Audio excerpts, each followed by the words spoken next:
ఆంధ్ర సారస్వతాకాశంలో ధ్రువతార, సంస్కృతాంధ్ర కవితా లోకంలో అస్తమయం ఎరుగని సూర్యుడు, పలు సాహితీ ప్రక్రియల్లో అనేక గ్రంథాలు రచించి ప్రతి ప్రక్రియలోనూ తన ప్రత్యేకతని చాటి చెప్పిన 20వ శతాబ్దపు కవి చక్రవర్తి, దేశం పట్టనంత మహాకవి, కవి సామ్రాట్ విశ్వనాథ సత్యనారాయణ గారి గురించిన కార్యక్రమ పరంపరలో ఈరోజు 21వ భాగం.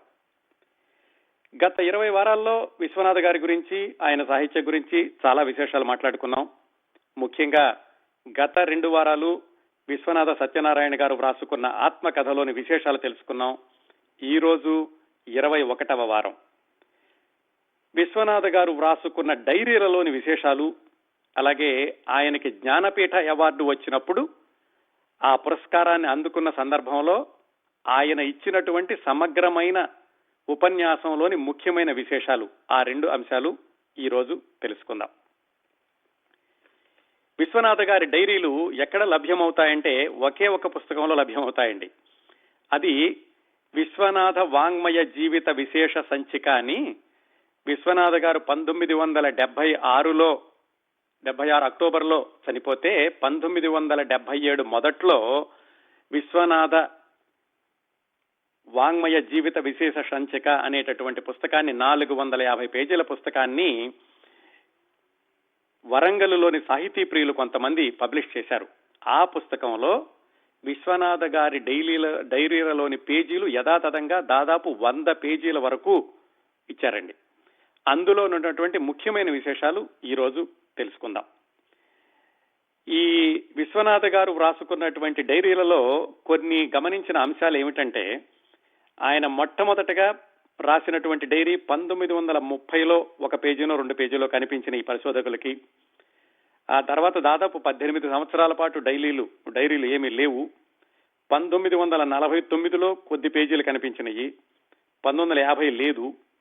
1951 నుంచి 76 వరకు, అంటే ఆ 25 సంవత్సరాలు, ఆయన మరణించడానికి కొద్ది వారాలు ముందు వరకు కూడా విశ్వనాథ వారు డైరీ వ్రాసుకున్నారు.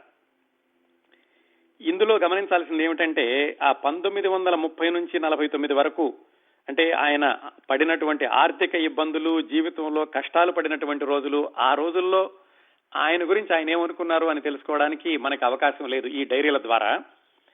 ఇక 1951 నుంచి 76 అంటే ఆయనకు అది స్వర్ణయుగం. విశ్వనాథ వారి సారస్వత జీవితానికి స్వర్ణయుగం. సన్మానాలు, సత్కారాలు, పారితోషికాలు, బిరుదులు, జ్ఞాపికలు, శిష్యులు, ఇవన్నీ కూడా వెల్లువెత్తిన సంవత్సరాలు ఆ చిట్ట చివరి 25 సంవత్సరాలు. ఆ 25 సంవత్సరాల్లో ఆయన జీవితంలోని ముఖ్యమైన సంఘటనలని డైరీల్లో పొందుపరిచారు.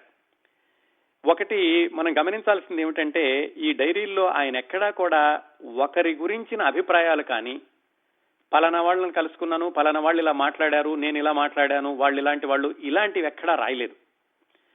ముఖ్యంగా ఎక్కువగా ఆయన డబ్బులు గురించి రాశారు. అంటే వచ్చినటువంటి పారితోషికాలు, పెట్టినటువంటి ఖర్చులు, ఎక్కడెక్కడికి వెళ్లారు, ఎవరెవరిని కలుసుకున్నారు, అలాంటివి రాశారు. అలాగే ఎప్పుడు ఏ పుస్తకం రాశారు, అలాంటివి కూడా ఉన్నాయి ఈ డైరీల్లోనూ. ఆయన మనోభావాలకి, భావోద్వేగాలకి మాత్రం ఎక్కువగా ఈ డైరీల్లో ఆయన స్థానం కల్పించలేదు. ఒక రకంగా చూస్తే కేవలం జమా ఖర్చులేమో అనిపిస్తుంది, కానీ విశ్వనాథ వారి డైరీలు చూస్తుంటే ఒక క్రమ పద్ధతిలో ఆ చిట్ట చివరి 25 సంవత్సరాలు ఆయన జీవితంలో సంభవించినటువంటి ముఖ్యమైన సంఘటనలు, ఆయనకి లభించినటువంటి సత్కారాలు, ఆయన పర్యటించినటువంటి ప్రదేశాలు, వీటి గురించి మనకి చాలా విశేషాలు తెలుస్తూ ఉంటాయి. అలాగే ఈయన ఈ డైరీలలో వ్రాసుకున్నటువంటి పద్ధతి ప్రకారం ఆయన పర్యటించినటువంటి ప్రదేశాలు, గ్రామాలు, పట్టణాలు, అలాగే భారతదేశంలోని ఇతర పట్టణాలు, అవన్నీ చూస్తుంటే అసలు ఈయన ఉద్యోగానికి ఎలా వెళ్లేవారా అనిపిస్తూ ఉంటుంది. ఎందుకంటే ఒక శని ఆదివారాల్లోనే, బహుశా శని ఆదివారాలు వెళ్లేవారు అనుకుంటాను, శుక్రవారం రాత్రి ప్రారంభిస్తే సోమవారం ఉదయం వరకు దాదాపు 5-6 సభల్లో మాట్లాడుతూ ఉండేవాళ్ళు. ఈ డైరీల్లో ఆయన వ్రాసుకున్నటువంటి క్రమ పద్ధతి ప్రకారం విశాఖపట్నం వెళ్ళడం, అక్కడి నుంచి కాకినాడ, అక్కడి నుంచి సామర్లకోట, అక్కడి నుంచి తణుకు, అక్కడి నుంచి విజయవాడ, ఇలాగా పర్యటిస్తూ ఉండేవాళ్ళు. ఒక కవి సారస్వత ఉపన్యాసాలు ఇవ్వడానికి ఇన్ని ఊళ్లలో పర్యటించడం అనేది అది విశ్వనాథ వారికి మాత్రమే చెల్లిద్ది అనుకోవచ్చు. పైగా 1 సంవత్సరం అయింది, 30-40 సంవత్సరాల పాటు అలాగా ఆయన వైభవం కొనసాగింది ఆంధ్రదేశం అంతా కూడా. ఇంకొక విశేషం ఏమిటంటే, ఈ డైరీల్లో చదువుతుంటే విశ్వనాథ వారి జీవితంలోని మిత్రులు చాలా మంది పేర్లు తెలుస్తూ ఉంటాయి. ఉదాహరణకి ఆ మిత్రుల గురించి రాసుకున్నారు, ఎప్పుడెప్పుడు ఎవరెవరిని కలుసుకున్నాము అనేది.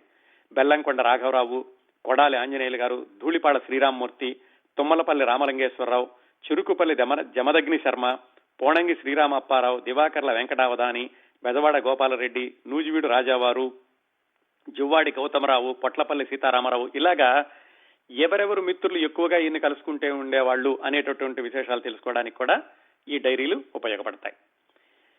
మనం విశ్వనాథ వారు సినిమాల గురించి మాట్లాడుకున్నప్పుడు ఆయన మొట్టమొదటి సినిమా ఆకాశరాజు 1951లో వచ్చింది. దానికి స్క్రిప్ట్ రాశారని తెలుసుకున్నాం. అలాగే 69లో వచ్చినటువంటి ఏకవీర కూడా విశ్వనాథ వారి నవల ఆధారంగా తీశారు. ఆయన ఆ సినిమాకి మాటలు పాటలు ఏమి రాయలేదు, కానీ మూలం మాత్రం విశ్వనాథ గారు రాసిన నవల, అది కూడా తెలుసుకున్నాం. ఆ సందర్భంలో చెప్పుకున్నాం విశ్వనాథ వారు పనిచేసినటువంటి సినిమాలు ఈ రెండేనేమో అని, ఆకాశరాజు, ఏకవీర.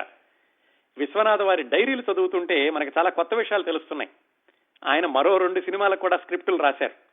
ఆ సినిమాలు ఏమిటి, ఆ స్క్రిప్ట్ ఎన్ని రోజుల్లో రాశారో కూడా ఈ డైరీల్లో మనం వరుస ప్రకారం చూద్దాం. ఆ విశేషాలు కూడా దీంట్లో కొత్తగా దొరుకుతాయి మనకి ఈ డైరీల్లోనూ. ఈ డైరీలలో మనం ముఖ్యమైనటువంటి సంఘటనలను చెప్తూ వెళతాను నేను, ఏ సంవత్సరంలో ఏం జరిగింది అనేది. దానికి వెళ్లబోయే ముందు ఆయన వ్రాసినటువంటి ఒక ఉత్తరంలోని విశేషాలు చెబుతాను. ఇది 1961లో, అంటే ఆయన కరీంనగర్ లో ఉద్యోగం చేస్తున్నప్పుడు ఆ ఊళ్ళో ఉన్నటువంటి జువ్వాడి గౌతమరావు అనే ఆయనకి ఒక ఉత్తరం రాశారు. బహుశా జువ్వాడి గౌతమరావు అనే ఆయన కరీంనగర్ లో ఉండేవాళ్ళు, ఆయన వేరే ఊరు వెళితే అక్కడ రాసి ఉంటారు అనుకుంటున్నాను ఈ ఉత్తరం. దానిలో ఏం రాశారంటే, నా పెద్ద కుమార్తె కొడుకు సత్యనారాయణ శర్మ మా రామచంద్రుడు కలిసి చదువుకుంటున్నారు కదా. రామచంద్రుడు అంటే విశ్వనాథ సత్యనారాయణ గారి ద్వితీయ వివాహానికి కలిగిన పెద్ద అబ్బాయి అండి. ఆయన గురించి కూడా తర్వాత వస్తుంది, చెప్తాను. అతను అలాగే విశ్వనాథ సత్యనారాయణ గారి మనవడు, అంటే తొలి వివాహానికి కలిగినటువంటి అమ్మాయి వాళ్ళ అబ్బాయి, వాళ్ళిద్దరూ కలిసి చదువుకుంటున్నారు కదా. మీరు వానిని చూశారు. వాడు 8 దినాల క్రిందట తేలుకుట్టి ఏదో ఇంటర్నల్ హెమరేజ్ వచ్చి చనిపోయినాడు. ఇది ఒక కొత్త ఆపద. నాకు 60 ఏండ్లు నిండినవి. జీవితంలో 50 ఏళ్లు కష్టాలే కష్టాలు. 10 ఏళ్ల నుంచి కొంత ఆర్థికంగా సాంసారికంగా చిక్కులు లేకుండా ఉన్నాను.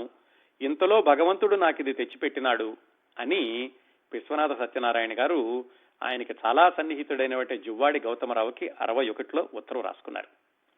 ఉత్తరాలు ఎక్కువగా లభ్యం కావటం లేదు, కొద్ది మాత్రమే ప్రచురించారు ఈ విశ్వనాథ వాంగ్మయ పరిశోధన సంస్థ వాళ్ళు. ఇంకా డైరీల్లోకి వెళ్లి అక్కడక్కడ ముఖ్యమైనటువంటి విశేషాలు ఏం రాసుకున్నారో చూద్దాం. 1930లో ఆయన వ్రాసినటువంటి డైరీలోని ఒక పేజీ. 1930 అంటే విశ్వనాథ సత్యనారాయణ గారు ఆ సమయంలో గుంటూరులోని ఆంధ్ర క్రిస్టియన్ కాలేజీలో పనిచేస్తున్నారు. ఫిబ్రవరి 4వ తారీఖున ఆయన ఏం రాసుకున్నారంటే, gave inaugural address for the Telugu association in the college, geography 30 అని రాశారు. ఆ తర్వాత జాగ్రఫీ 50 పేజీలు అని రాసుకున్నారు. మరి జాగ్రఫీ అక్కడ బోధిస్తూ ఉండేవాళ్ళ, లేకుంటే ఆయన చదువుకున్నారా, ఆయన ఏమైనా రాశారా, ఆ వివరాలు ఏమో తెలియదు. కానీ మొత్తానికి జాగ్రఫీ గురించి ఆయన పనిచేశారు 1930 సంవత్సరంలో గుంటూరు ఏసీ కాలేజీలో పనిచేసేటప్పుడు. ఆ విషయం ఒకటి కొత్తగా తెలుస్తుంది మనకి. అలాగే 1930లోనే ఫిబ్రవరి 8వ తారీఖున governor visited this place, K Anjaneyulu, V Ramarao, B Venkataseshagiri etcetera arrested for flying the black flags అని రాసుకున్నారు. గవర్నర్ వచ్చినప్పుడు నల్ల జెండాలు చూపించినందుకు కానీ కొంతమంది మిత్రులను అరెస్ట్ చేశారు. ఇది కూడా 1930 ఫిబ్రవరి 8వ తారీఖున జరిగింది. ఇంకా అక్కడ నుంచి 18 సంవత్సరాలు ఆయన డైరీలు దొరకలేదు అనుకున్నాం కదా. నిజానికి అవి ఆయనకి చాలా కష్టకాలం. 1930 నుంచి 49 వరకు జరిగినటువంటి రోజులు. 1949లో మళ్ళా ఒక పేజీ రాసుకున్నారు. అదేమిటంటే, 49 ఏప్రిల్ 17న స్వగృహ ప్రవేశము మధ్యాహ్నం 3-4 గంటల మధ్యన. 1949 ఏప్రిల్ 17న ఆయన సొంత ఇంట్లోకి వెళ్లారు. ఎక్కడ? విజయవాడలో. ఇదంతాను ఆ మరో రోజు ఆయన డైరీలో రాసుకున్నారు, 25 రూపాయలు కిన్నెరసాని పారితోషికము. ఆయన కిన్నెరసాని పాటలు అని రాసినటువంటి పుస్తకానికి అలా పారితోషికాలు వస్తూ ఉండేవి. ఆ రోజు వచ్చినటువంటి పారితోషికం 25 రూపాయలు అని రాసుకున్నారు డైరీలో.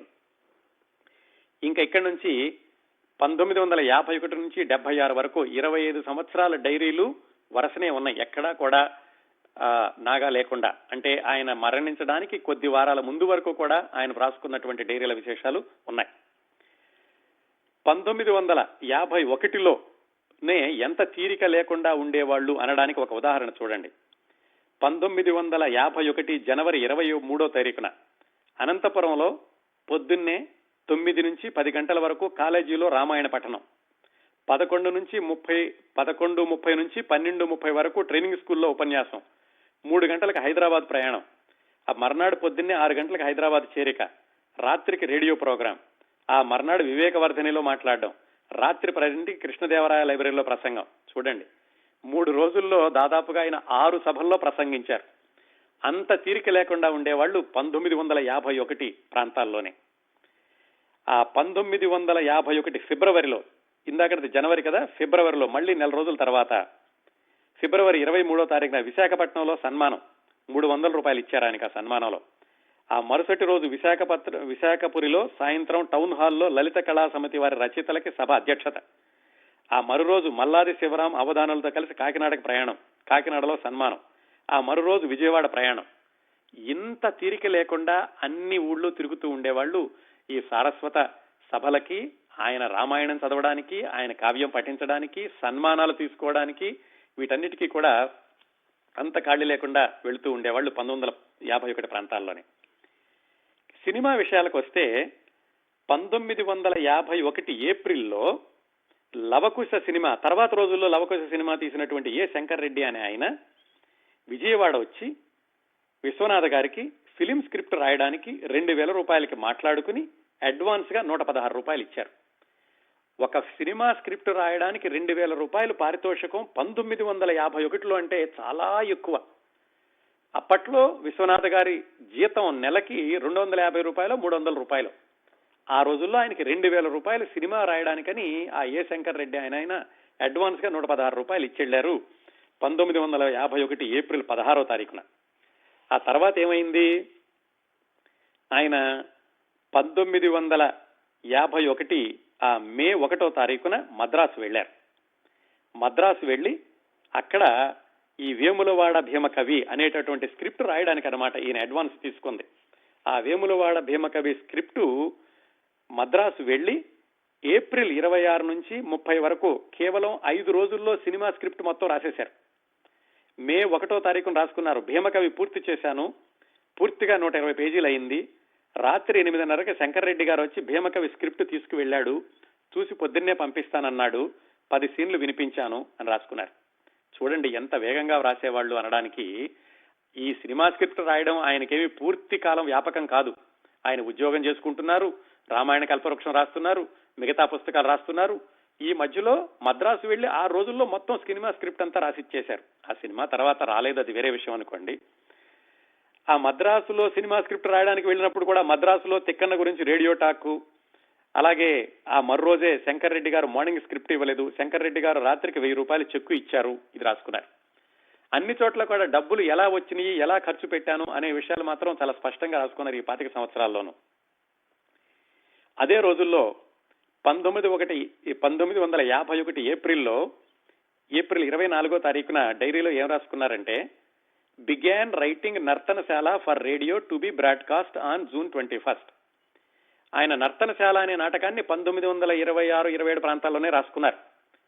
దాన్ని రేడియో కోసమని మార్చడానికి ఏప్రిల్ 24ను కూర్చుని 25వ తారీఖున ఫినిష్డ్ రైటింగ్ నర్తనశాల, ఒక్క రోజులో మొత్తం రేడియో నాటకం పూర్తి చేసేశారు. అంత వేగంగా రాస్తూ ఉండేవాళ్ళండి. ఇలాంటి విషయాలన్నీ తెలిస్తే విశ్వనాథ వారి ఈ డైరీలు చదువుతుంటే ఇలాంటి ఆసక్తికరమైనటువంటి అంశాలన్నీ చాలా బయటపడుతూ ఉన్నాయి. అలాగే మళ్ళా 1951 మేలో ఈ భీమన్న కవి స్క్రిప్ట్ రాసి వచ్చేశాక 51 ఆగస్టులో మళ్ళీ మద్రాసు వెళ్లారు. మద్రాసు వెళ్ళినప్పుడు ఆ శంకర్ రెడ్డి గారు ఇవ్వాల్సినటువంటి మిగతా 500 రూపాయలు ఇచ్చేశారు. అప్పుడు ఆయన కేవీ రెడ్డి గారితో కలిసి, కేవీ రెడ్డి గారు అంటే మన మాయాబజార్ గుర్తుంది కదా, కేవీ రెడ్డి గారితో కలిసి discussed Gitanjali with mister K V Reddy at Madras 51 August 26న. గీతాంజలి అనే సినిమా వ్రాయడానికి కేవీ రెడ్డి గారితో చర్చలు ప్రారంభించారు 51 ఆగస్టులో. ఆ తర్వాత 51 నవంబర్లో మళ్లీ మద్రాసు వెళ్లి గీతాంజలి రచన ప్రారంభం. రోజు రాత్రి 8 గంటల నుంచి 11:30 వరకు మళ్లీ ఈ గీతాంజలి అనే సినిమా స్క్రిప్ట్ కూడా ఆ రోజుల్లో పూర్తి చేసేశారు. అంతకుముందు 6 నెలల క్రితమే ఒక సినిమా స్క్రిప్ట్ రాశారు, మళ్ళా రెండో స్క్రిప్ట్. ఈ గీతాంజలి అనేది సాంఘిక చిత్రం. ఆ సినిమాకి స్క్రిప్ట్ రాసేశాక అక్కడ మద్రాసులో ఉన్నటువంటి ఈ మిత్రులందరూ కలిసి, ఎవరెవరంటే విశ్వనాథ సత్యనారాయణ గారు, కేవీ రెడ్డి గారు, లింగమూర్తి అనేటటువంటి సీనియర్ నటుడు, అలాగే జంధ్యాల గౌరీనాథ శాస్త్రి అని ఆయన భక్తపోతనలో శ్రీనాథుడిగా వేశారు. ఆయన వీళ్ళందరూ కలిసి ఒక ఇంగ్లీష్ నాటకం చూడడానికి వెళ్లారు. ఈ గీతాంజలి సినిమా తర్వాత ఏమైంది, విడుదలైందా లేదా అనే విషయాలు చాలా వరకు పరిశోధించాను. కొంతవరకు తెలిసింది కానీ నిర్ధారణగా తెలియలేదు. ఈ గీతాంజలి అనే సినిమా వచ్చింది తర్వాత, ఎప్పుడు 1952-53 ప్రాంతాల్లోనే గీతాంజలి అనేటటువంటి సాంఘిక చిత్రం వచ్చింది. దాన్ని నిర్మించింది, నటించింది కూడా ఈ జంధ్యాల గౌరీనాథ శాస్త్రి అన్న ఆయన. ఆ తర్వాత ఆ సినిమా సరిగా ఆడలేదు, ఆయనకి డబ్బులు పోయినాయి, అదంతా వేరే విషయం. తర్వాత ఆయనకి పెద్ద మనుషుల్లో వేషం ఇచ్చారు కేవీ రెడ్డి గారు, అదంతా వేరే కథ.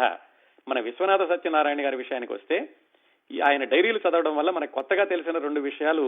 ఆయన 1951లో ఆయన మొట్టమొదటి సినిమా విడుదలైన సంవత్సరమే వేములవాడ భీమన్న కవి అనేటటువంటి ఒక సినిమాకి, గీతాంజలి అనే ఇంకో సినిమాకి కూడా స్క్రిప్ట్ రాశారు. ఈ రెండో గీతాంజలి చిత్రం, దాని వివరాలు కానీ, దాని గురించిన ఇంకా ఎప్పుడు మొదలైంది, ఎప్పుడు పూర్తయింది అనే వివరాలు కోసం వెతికాను కానీ నాకు ఎక్కడ లభ్యం కాలేదు. అది 1951లో జరిగింది. 1952లో ఆయన జీవితంలో ఒక ముఖ్యమైన సంఘటన జరిగింది. అదేమిటంటే 52 అక్టోబర్ 16వ తారీఖున రాత్రి 9:20 వరలక్ష్మికి పురుడు వచ్చి మగపిల్లవాడు కలిగెను అని వ్రాసుకున్నారు. ఆయనే విశ్వనాథ పావన శాస్త్రి గారు. విశ్వనాథ వారు చనిపోయాక ఆయన సాహిత్యాన్నంతటినీ కూడా సంరక్షించి, దాన్ని ప్రజలందరికీ అందుబాటులో ఉంచి, వాటన్నిటినీ ఒకచోట సమకూర్చి ఆయన జీవితకాలం శ్రమించినటువంటి విశ్వనాథ వారి అబ్బాయి విశ్వనాథ పావన శాస్త్రి గారు 52 అక్టోబర్ 7వ తారీఖున పుట్టారని ఆయన డైరీలో రాసుకున్నారు. అక్టోబర్ 16వ తారీఖున పుట్టారని రాసుకున్నారు. అయితే ఇంతకుముందు రామచంద్రుడు అని ఒక పేరు విన్నాం, అది కూడా తర్వాత వస్తుంది ప్రసక్తిలోను. ఈ విశ్వనాథ పావన శాస్త్రి గారి కంటే పెద్ద అబ్బాయి శ్రీరామచంద్రుడు విశ్వనాథ సత్యనారాయణ గారి ద్వితీయ వివాహానికి కలిగిన పెద్ద అబ్బాయి. ఆయనకంటే ముందు ఇంకొక 2 పుట్టి చనిపోయారట. ఉన్న వాళ్లలో పెద్ద అబ్బాయి రామచంద్రుడు అనే ఆయన. 1955 ఆగస్టులో ఆయన జీతం ఎంత వచ్చిందో రాసుకున్నారు. ఎంతో తెలుసా అండి? 370 రూపాయలు ఆయన నెల జీతం. నెలకి 370 రూపాయలు వస్తున్న రోజుల్లో ఆయన సినిమాకి 2000 రూపాయలు పారితోషికం తీసుకున్నారు. 1956లో ఆయనకి గుడివాడలో షష్ఠిపూర్తి సన్మానం జరిగింది. ఆ షష్ఠిపూర్తి సన్మానం జరిగినప్పుడు 400 రూపాయలు ఇచ్చారు. అలాగే గొట్టిపాటి బ్రహ్మయ్య గారు అనేటువంటి రాజకీయ నాయకుడు 116 రూపాయలు ఇచ్చారు. ఆ గుడివాడలో సన్మానం చేసినటువంటి బట్టల వర్తక సంఘం వాళ్ళు 300 రూపాయలు ఇచ్చారు. దాంట్లో ఈయన పుస్తక ప్రచురణకి పేపర్లు కొనడానికి 200 రూపాయలు ఖర్చు పెట్టారు. శ్యామసుందరుడు అంటే ఎవరో మరి, ఆయనకు ఒక 25 రూపాయలు ఇచ్చారు. ఇవన్నీ కూడా ఆయన డైరీలో రాసుకున్నారండి.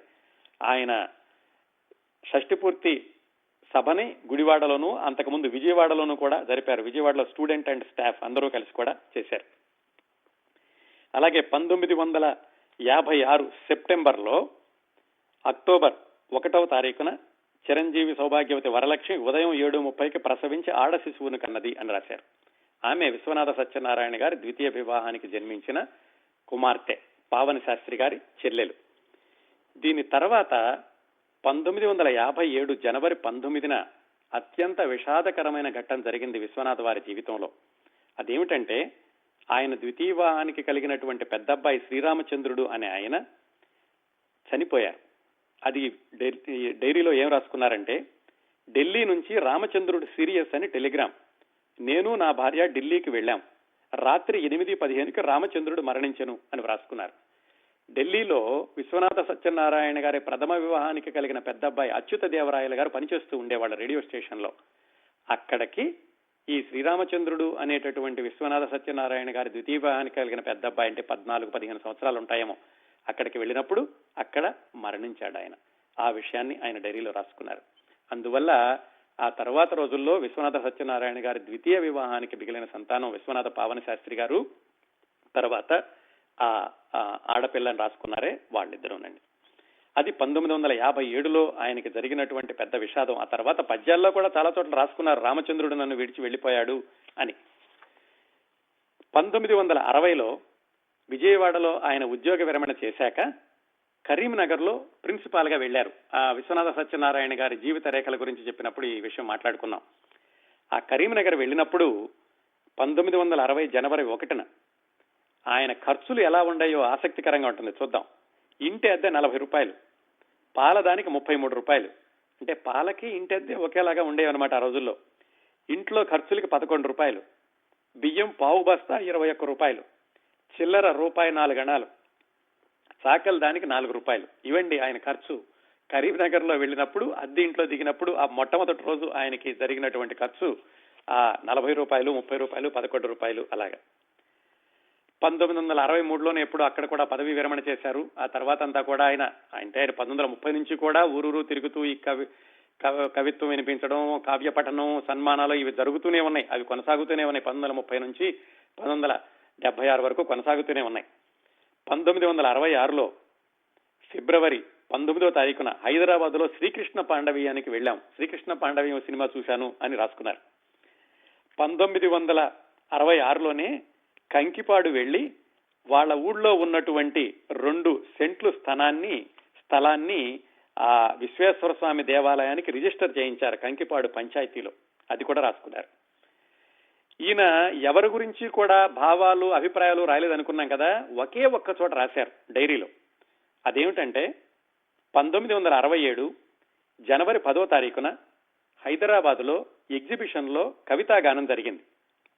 అందులో తుమ్మల సీతారామమూర్తి చౌదరి గారు అనేటటువంటి కవి, విశ్వనాథ సత్యనారాయణ గారు చాలా మంది పాల్గొన్నారు. ఆ తుమ్మల సీతారామమూర్తి చౌదరి గారికి నేనంటే బ్రహ్మాండమైన కోపము. నేనే కవిని, ఆయన కాదు అని నేను అన్నాను అని ఆయన యొక్క భావం. కానీ నిజానికి నేను అలా అనలేదు, అలంకారిక మార్గం నిరూపించాను అంతే అని వ్రాసుకున్నారు విశ్వనాథ్ వారు డైరీలో. ఇది ఒకే ఒక్క విషయం అండి. ఆయన ఎవరి గురించి అయినా అభిప్రాయం రాశారంటే ఇది ఒక్కటే. మిగతా చోట ఎక్కడా కూడా అభిప్రాయాలు కానీ భావోద్వేగాలు కానీ రాయలేదు. జరిగినటువంటి వాస్తవాలను మాత్రమే ఆయన డైరీలో రాసుకున్నారు. 1969 జనవరి 19వ తారీఖున చిరంజీవి పావని వివాహానికి తాంబూలాలు పుచ్చుకొనటకు గుంటూరు వెళ్లి వచ్చితివి. ఆ పావని శాస్త్రి గారికి 17 సంవత్సరాల వయసులో ఆయన వివాహానికి తాంబూలాలు పుచ్చుకోవడానికి గుంటూరు వెళ్లి వచ్చామని రాసుకున్నారు. మనం చాలాసార్లు చెప్పుకున్నాం, విశ్వనాథ సత్యనారాయణ గారు డిక్టేట్ చేస్తూ ఉంటే ఎవరో ఒకళ్ళు వ్రాసుకునేవాళ్ళు అని. మరి వాళ్ళందరూ ఊరికే పనిచేస్తూ ఉండేవాళ్ళ, విశ్వనాథ సత్యనారాయణ గారు వాళ్ళకేమైనా పారితోషికం ఇస్తూ ఉండేవాళ్ళ? ఇచ్చేవాళ్ళండి. అది ఆయన డైరీలో రాసుకున్నారు. 1969 డిసెంబర్లో to Bharata Sharma for writing Kavya Parimalam ₹100. ఆయన 100 రూపాయలు ఇచ్చారు భరత శర్మ గారికి ఆ కావ్యం రాసుకున్నారు. దీనివల్ల ఏం తెలుస్తుందంటే ఆయన దగ్గర ఎవరు లేఖకుడిగా పనిచేసినప్పటికీ వాళ్ళందరికీ కూడా ఆయన పారితోషికం ఇచ్చారు అని తెలుస్తుంది. అలాగే 69 డిసెంబర్ 6వ తారీఖున ఆయన రాసుకున్నారు ఫ్రమ్ డిఎల్ నారాయణ 2000 రూపాయలు. డిఎల్ నారాయణ అంటే ఏకవీర తీసినటువంటి నిర్మాత. ఆయన 2000 రూపాయలు పారితోషికం ఇచ్చారు విశ్వనాథ సత్యనారాయణకి. బహుశా ఇది ఏకవీరకే అయి ఉంటుంది. ఏకవీరకే ఆయన రాసుకోలేదు, కానీ ఏకవీరకే అయి ఉంటుంది. 1970 జనవరి 26న పద్మభూషణ అనౌన్స్మెంట్. అలాగే అదే సంవత్సరం ఏప్రిల్లో going to Delhi to receive Padma Bhushan. అలాగే ఏప్రిల్ 20వ తారీఖున 1970లో న్యూఢిల్లీ రిహార్సల్ ఫర్ పద్మభూషణ్. అలాగే ఏప్రిల్ 21వ తారీఖున ఆయన పద్మభూషణ్ తీసుకున్నారు. అలాగే విశ్వనాథ సత్యనారాయణ గారికి నాటకాలు చూడడం అంటే చాలా ఆసక్తి అనుకున్నాం కదా. చిన్నప్పటి నుంచి నాటకాలు కేవలం ఊరికే చూడడానికి వెళ్లేవాళ్ళు కాదు. ఆయన రాసుకుంది 1971 ఆయన ఏప్రిల్ 27వ తారీఖున బందరు హరిశ్చంద్ర నాటకానికి వెళ్ళాం. అక్కడ వీరనాయకుని వేషానికి ఇచ్చిన బహుమానం 20 రూపాయలు. అలా వెళ్ళినప్పుడు ఎవరైనా నాటకాలు బాగా వేశారు అంటే ఆయన బహుమతులు కూడా ఇస్తూ ఉండేవాళ్ళు అనమాట. ఆ తర్వాత 1971 జూలైలో ఆయన జీవితంలోనూ, తెలుగు జాతి జీవితంలోనూ, తెలుగు సారస్వత లోకంలోనూ కూడా అత్యద్భుతమైనటువంటి సంఘటన. మొట్టమొదటిసారిగా ఒక తెలుగు కవికి జ్ఞానపీఠ అవార్డు లభించడం అనేది దాని యొక్క ప్రకటన 1971 జూలై 17వ తారీఖున జరిగింది. దాని గురించి విశ్వనాథ్ వారు రాసుకున్నది జ్ఞానపీఠ బహుమతి అనౌన్స్మెంట్ అని ఒక సాధారణమైనటువంటి వాక్యం మాత్రమే రాసుకున్నారు. ఇలా ప్రకటన వచ్చింది, నేను ఇలాగా నేను భావోద్వేగాలకు లోనయ్యాను, ఇలా అనుకున్నాను, అలా అనుకున్నాను, ఏమీ రాయలేదు. ఒకే ఒక వాక్యం రాసుకున్నారు. దాని తర్వాత ఇంకా ఆసక్తికరమైనటువంటి సంఘటనలు ఏమిటంటే ఆయనకి జ్ఞానపీఠ బహుమతి ప్రకటించిన తర్వాత ఇక వరుసనే ప్రతిరోజు ఏదో ఒక ఊళ్ళో ఆయనకి ఒక సన్మానం కాదు, ఒక్కొక్కసారి ఉదయం ఒక సన్మానం, మధ్యాహ్నం ఒక సన్మానం, సాయంకాలం ఒక సన్మానం, అలాగా దాదాపుగా 2 నెలల పాటు ఆయనకి ఖాళీ లేకుండా సన్మానాలు జరిగినాయి ఆంధ్రదేశం అంతటా కూడాను. వాటన్నింటిలోనూ ఇంకా ఆసక్తికరమైనటువంటి సమాచారం 1971 అక్టోబర్ 2వ తారీఖున, జాగ్రత్తగా వినండి ఈ వాక్యాన్ని, 116 రూపాయలు యాక్ట్రెస్ భానుమతి ఇంటికి వచ్చి చేసిన సన్మానము. భానుమతి గారు ఆ రోజుల్లో చాలా పేరున్నటువంటి నటీమణి. ఆవిడ స్వయంగా విజయవాడ విశ్వనాథ సత్యనారాయణ గారి ఇంటికి వెళ్లి 116 రూపాయలు ఇచ్చి సన్మానం చేశారు ఈ జ్ఞానపీఠ అవార్డు వచ్చినందుకు. ఇలాంటి అరుదైన సమాచారం చాలా వరకు ఈ డైరీలో మాత్రమే లభించిందండి. సరే, మరి ఈయన జ్ఞానపీఠ అవార్డు ఎప్పుడు ఇచ్చారు, ఈయన ఢిల్లీ ఎలా వెళ్లారు? జులైలో ప్రకటించాక నవంబర్లో ఆ జ్ఞానపీఠ అవార్డు ఇచ్చారు. ఆ జ్ఞానపీఠ అవార్డు తీసుకోవడానికి నవంబర్ 13వ తారీఖున వెంట్ టు ఢిల్లీ. నవంబర్ 16వ తారీఖున జ్ఞానపీఠ ₹1,00,000 బహుమతి అని రాసుకున్నారు. 1971 నవంబర్ 16న ఆ జ్ఞానపీఠ బహుమతి స్వీకరించిన సందర్భంలో విశ్వనాథ సత్యనారాయణ గారు ఇచ్చినటువంటి ప్రధాన ఉపన్యాసంలోని విశేషాలు తర్వాత చెప్తాను మీకు. మరి ₹1,00,000 ఇచ్చారంటే ఎలా ఇచ్చేవాళ్ళు? ఆ రోజు చేతికే ఇవ్వరు కదా, ₹1,00,000 నగదు రూపంలోనూ. అది ఎలా వచ్చిందో కూడా రాసుకున్నారు. 71 నవంబర్ 17వ తారీఖున ₹1,00,000 చెక్కు ఏలూరు సెంట్రల్ బ్యాంక్ ఏజెంట్ కటకం అచ్యుతరామయ్య గారి బంధువు శాస్త్రి గారి చేత ఢిల్లీ సెంట్రల్ బ్యాంక్ లో వేయించి ఏలూరు సెంట్రల్ బ్యాంక్ కి ట్రాన్స్ఫర్ చేయించినాను.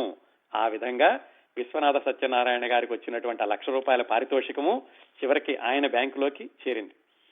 అక్కడి నుంచి ఆయనకి జరిగినటువంటి సన్మానాలు, ఉపన్యాసాలు ఇవన్నీ చూస్తుంటే ఏదో చాలా పెద్ద పేరున్నటువంటి సినీ నటుడికి జరిగినంత వైభవంగా జరిగింది. ఆ పోలిక అంతగా చేయకూడదేమో, ఎందుకంటే ఈయన మహాకవి, సినిమా నటులతో పోల్చకూడదు విశ్వనాథ సత్యనారాయణ గారిని. కాకపోతే ఆ సన్మానాలు జరిగినటువంటి ఆ వరస, ఆ తీవ్రత, ఆ పరంపర చూస్తుంటే అలా అనిపించింది. అలాగే ఆయన 1976 ఇంకా చిట్ట చివరికి ఆయన మరణించడానికి ఒక నెల రోజులు ముందు రాసుకున్నారు. 76 సెప్టెంబర్ 13న రేపు ఎల్లుండి సహస్ర చంద్ర దర్శన మహోత్సవం, బంధువులు, బ్రాహ్మణులు, జమదగ్ని, తుమ్మలపల్లి రామలింగేశ్వరరావు గారి రాక, వాళ్ళందరూ వచ్చారు.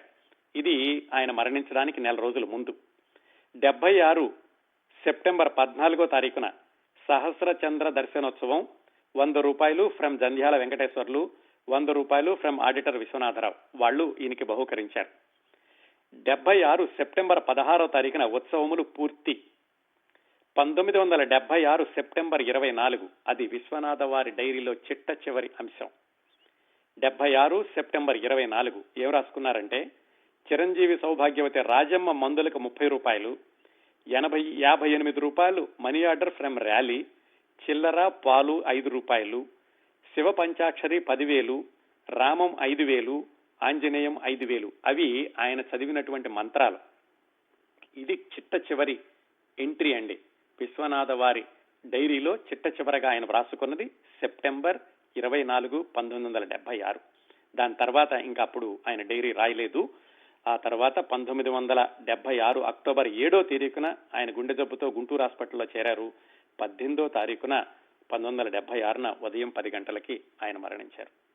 ఇదండి విశ్వనాథ వారి డైరీలలోని కొన్ని ఆసక్తికరమైనటువంటి అంశాలు.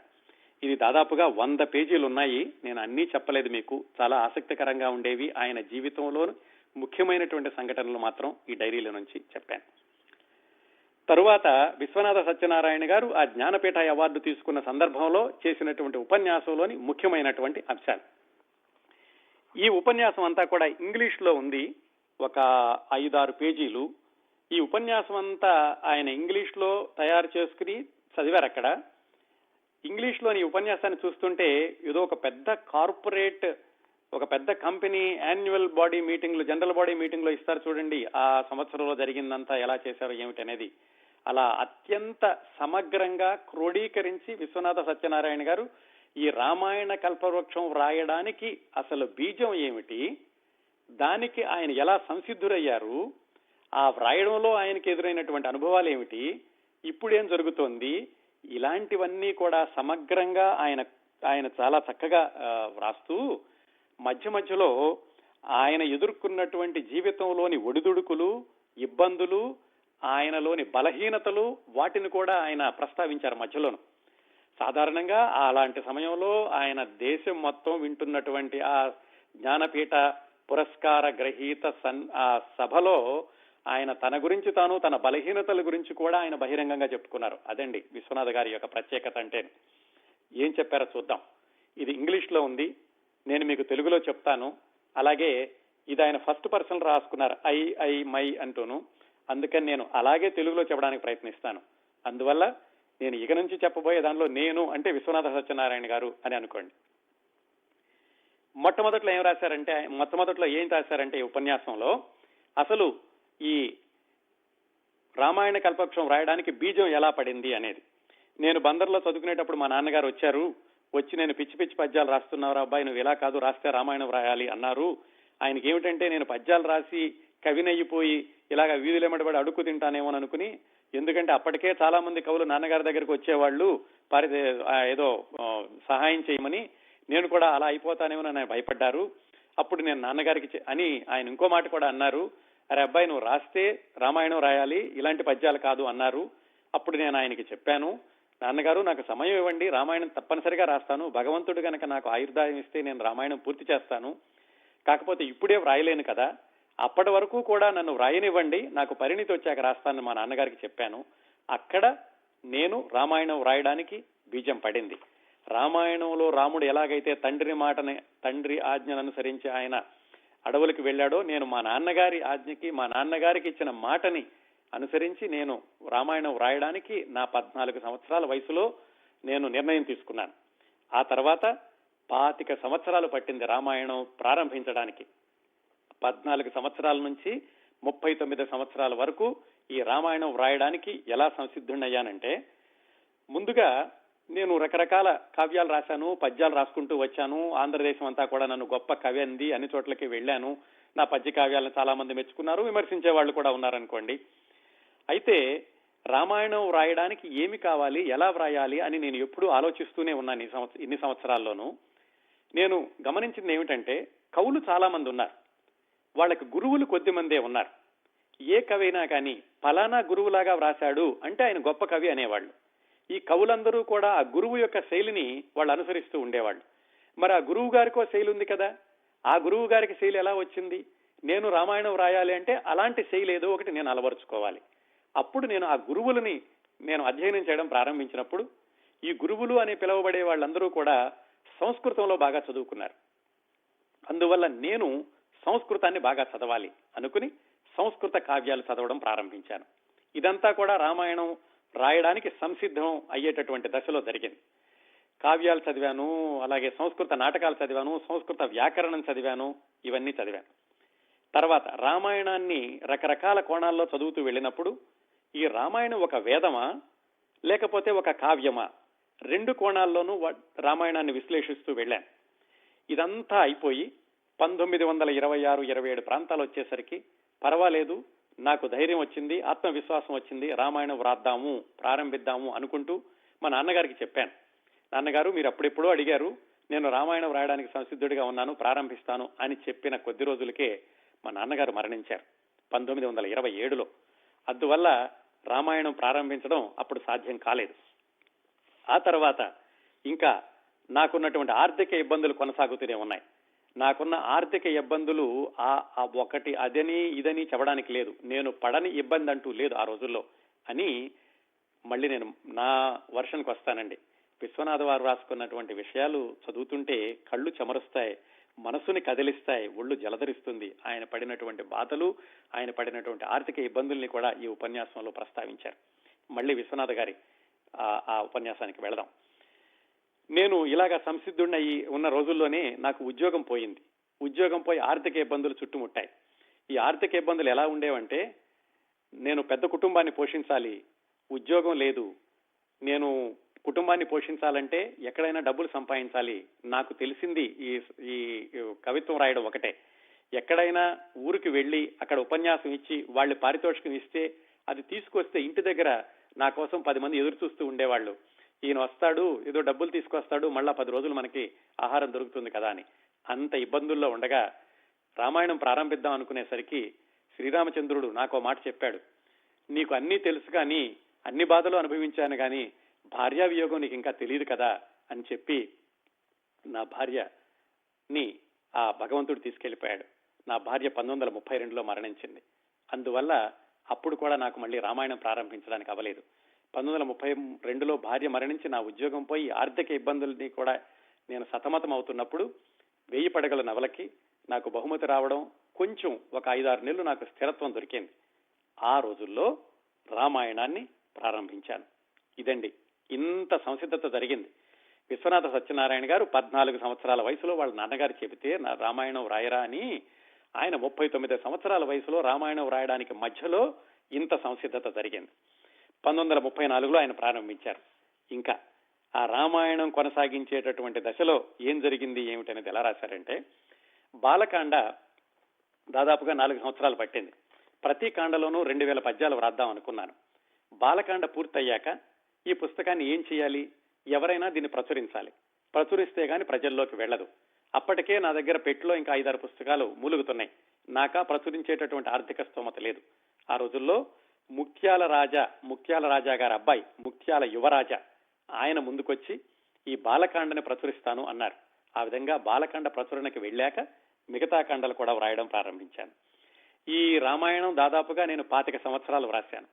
ఈ రామాయణం వ్రాసేటటువంటి వాటిల్లో నాకు ఎదురైనటువంటి ఒక అనుభవాన్ని చెప్పకపోతే నా శ్రీరామచంద్రుడు ఊరుకోడు. ఆ అనుభవం ఏమిటో చెప్తాను. రామాయణం చివరిలో భరతుడు రాముడి కోసం ఎదురు చూస్తున్నాడు. రాముడు అక్కడ రావణుణ్ణి సంహరించి సీతా సమేతంగా వెనక్కి వస్తున్నాడు. అక్కడ పరివారం అందరూ, ఆంజనేయులు, మిగతా వాళ్ళందరూ కూడా వస్తున్నారు. భరతుడు చెప్పాడు, అన్నా ఫలానా రోజుకి రావాలి అని, లేకపోతే రాముడు చెప్పాడు ఫలానా రోజుకి వస్తానని. ఆ సమయానికి కనుక నువ్వు రాకపోతే నేను అగ్నిప్రవేశం చేస్తానని భరతుడు అన్నాడు. అయితే శ్రీరామచంద్రుడు రావడం ఆలస్యం అవుతోంది. అందుకని ఆయన ముందుగా హనుమంతుడిని పంపించాడు. హనుమంతుడు భరతుడు ఎక్కడ అగ్నిప్రవేశం చేస్తాడో ఇంకా అన్నగారు రాలేదని చెప్పి అని ముందుగా సమాచారం అందించడానికి ఆంజనేయుడు వచ్చి ఆయన భజన చేసుకుంటూ వచ్చాడు, శ్రీరామ రామ రామ అంటూను. అది దూరంగా వస్తున్నటువంటి ఆంజనేయుడు రామనామాన్ని భరతుడు విన్నాడు. అన్నయ్య వస్తున్నాడు కదా అని తెలిసింది. ఆయన అగ్నిప్రవేశం చేసిపోయేటటువంటి భరతుడు ఆగిపోయాడు. ఈ ఆంజనేయుడు వస్తున్నటువంటి పరిస్థితిని భరతుడు చూసినప్పుడు భరతుడి మనోభావాలు ఎలా ఉంటాయి, అక్కడ ఒక పద్యం రాయాలి. ఆ పద్యం రాశాను నేను. 3 పంక్తులు రాశాను. ఆ పద్యాన్ని మత్తేప వృత్తంలో వ్రాయడం ప్రారంభించాను. 3 పాదాలు అయినాయి. 4వ పాదం రాలేదు. చాలా రోజులు తన్నుకున్నాను. ఏమిటి ఇలా అవుతోంది, 1000 పద్యాలు రాసిన వాణ్ణి ఒక్క పద్యపాదం రాయలేకపోతున్నానా? రామాయణంలో ప్రతి కాండకి 2000 పద్యాలు రాశాను. ఈ పద్యపాదం ఇంతగా నన్ను ఇబ్బంది పెడుతోంది ఏమిటి అని దాదాపుగా వారం 10 రోజుల పాటు నేను విపరీతంగా తలమునకలయ్యాను. రాముడు నాకు పరీక్ష పెడుతున్నాడా, ఇంతవరకు రాసిన వాడిని ఒక పద్యపాదం కోసం ఇంత ఇబ్బంది పడుతున్నానా అనుకుని 10 రోజుల తర్వాత మళ్ళీ ఒకసారి ఆ 3 పద్యపాదాలని గుర్తు తెచ్చుకున్నాను. 3 పాదాలు చదివాక ఇదేమిటి, 4వ పాదం ఉంది కదా, నేను ఎందుకు ఇంతగా ఇబ్బంది పడుతున్నాను అని ఆ 3 పాదాలు చదవగానే మళ్ళా యాంత్రికంగా 4వ పాదం దానంతటికి అదే వచ్చేసింది. ఆ విధంగా పూర్తి చేశాను. ఆ ఒక్క పద్యం కోసమే ఇంత ఇబ్బంది పడ్డాను రామాయణం మొత్తంలో అని ఈ ఉపన్యాసంలో విశ్వనాథ సత్యనారాయణ గారు బహిరంగంగా చెప్పుకున్నారండి. అలాగే ఈ రామాయణం వ్రాసేటప్పుడు కేవలం అందరూ వాడేటటువంటి వృత్తాలే కాకుండా తెలుగు వ్యాకరణంలో ఉన్నటువంటి, తెలుగు పద్య రచనలో ఉన్నటువంటి అనేక వృత్తాలను నేను ఇందులో వాడాను. అలాగే వీటిని వ్రాసేటప్పుడు కూడా ఏ సందర్భానికి తగినట్టుగా ఏ వృత్తం అయితే బాగుంటుందో అని ఎంపిక చేసుకుని మరి వ్రాసుకున్నాను. ఈ రోజు మా నాన్నగారు మన మధ్యన లేరు. ఆయన ఆత్మ ఆ రోదశలో కలిసిపోకుండా ఉంటే కనుక నేను పూర్తి చేసినటువంటి ఈ రామాయణ కల్పవృక్షాన్ని చూసి ఆయన ఆత్మ సంతోషిస్తుందని నేను అనుకుంటున్నాను. నిజానికి ఇప్పుడు వచ్చినటువంటి బహుమతిని శ్రీరాముడు నాకు ఇచ్చిన పారితోషికంగా భావిస్తున్నాను ఈ రామాయణం రాయడానికి. ఈ వచ్చినటువంటి డబ్బులతోటి మా ఊళ్ళో మా నాన్నగారు నిర్మించినటువంటి దేవాలయం శిథిలావస్థలో ఉంది, దాన్ని ఉద్ధరించడానికి ఉపయోగిస్తాను. అలాగే నేను ఈ జ్ఞానపీఠ బహుమతి వరకు కూడా నడుచుకుంటూ రావడానికి నాకు సహాయం చేసిన వాళ్ళు ఎంతో మంది ఉన్నారు. వాళ్ళందరికీ కూడా కృతజ్ఞత తీర్చుకోవడం అనేది నా విద్యుక్త ధర్మం. వాళ్ళకి సహాయం చేయడానికి కూడా ఈ పారితోషికాన్ని ఉపయోగిస్తాను అని చివరిలో ఒక శ్లోకం చదివి ఉపన్యాసాన్ని ముగించారు. ఇదండి విశ్వనాథ సత్యనారాయణ గారు జ్ఞానపీఠ అవార్డు తీసుకున్న సందర్భంలో ఆయన ఇచ్చినటువంటి ఉపన్యాసంలోని ముఖ్యమైన విషయాలు మాత్రమే చెప్పాను. మొత్తం ఆ ఉపన్యాసం చదువుతుంటే మనకి ఒకసారి ఒళ్ళు పులకరిస్తుందనాలో జలధరిస్తుందనాలో తెలియదు. ఎందుకంటే ఆయన బలహీనతలను ఇంకా చాలా చెప్పుకున్నారు, ఆయన ఇబ్బందులు కూడా చెప్పుకున్నారు. నేను దానిలో ఉన్నటువంటి ముఖ్యమైన విషయాలు మాత్రమే మీకు చెప్పాను. ఇది విశ్వనాథ సత్యనారాయణ గారి గురించిన కార్యక్రమ పరంపరలో 21వ భాగం ఇంతటితో పూర్తి చేద్దాం. వచ్చే వారం విశ్వనాథ సత్యనారాయణ గారి గురించి మిగతా వాళ్ళు ఏం చెప్పారు అనేటటువంటి విషయాలు. అది 22వ వారం. అలాగే 23వ వారం. 24వ వారం చిట్ట చివరి వారం విశ్వనాథ వారి గురించి ఒక ప్రత్యేకమైన వ్యక్తితోటి ప్రత్యక్షంగా ఇంటర్వ్యూ. ఆ ఎవరు అనేది మనం వేచి చూడాల్సిందే. చిట్ట చివరి వారం ఈ 24 వారాల కార్యక్రమ పరంపరకి పతాక సన్నివేశంగా 25వ వారం ప్రత్యేక కార్యక్రమం. మీ అభిప్రాయాలు నేను వింటాను.